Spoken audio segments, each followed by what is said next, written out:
Gada me bireko. Mal kum babene ne ya. Regan batin tala mishala mal madin. Ngum me shetok. Madin jirek. Lara mane jideka. Ino. Ajan tok. Madin ajen tok de malade jime. Gada. Agwiji je. Bine kuli uni shana. Mandong mete ka bel ku tetetina. Lam yang ngam neke. Reg motela mal me benten. Gada ka bire kan dor. Mandong akan kon garega. Tin ngecen tok reg. Ganya ada kwariak medida de.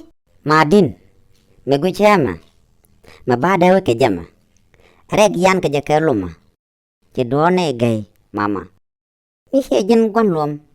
Tele me cham. Ka ganya ada. Me shikuti re karun dialo. Karun de chinang to. Me tirego. Kukula nang kelum. Ajan gonya nat kukuna je kamoreg me tirego. Madin kane ite gwara. Gwain karoto. Akan ite la jilom. Chukane ti. Nane kaka. Kajin kan gware? Mandong. Mama. Chak gwara. Dungno. Kan gwara chop gwa gwere nomo. Kangu me chawi du kula gek. Ka gek dara mo ganyada. Madin. Siya gek dara. Dungdo lana ngar ke kure. En gwan spoda. Tane kure mala kwet ke chuk. Tane angar. Kan mala angar ke tet. Ajan nakane beni ditten. Kanyada ka ngajiman chabla ne. Aya chane binti aga. Ano ramu chawi de gege chwar. Kami si chwar. Chala ra wa guk. Madin nane ke kan totona te ladato. Ne tembe. Nyirian ko ne jeren ko ante ke. Lakine chwakut.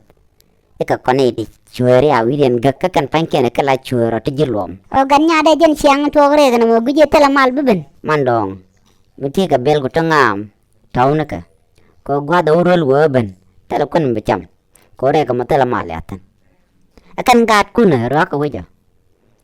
Dungjin badere wang dela nang reg badele ogit. Te tuok ta dere ka lo nen. Chuan cha tuok chan loy cha reg.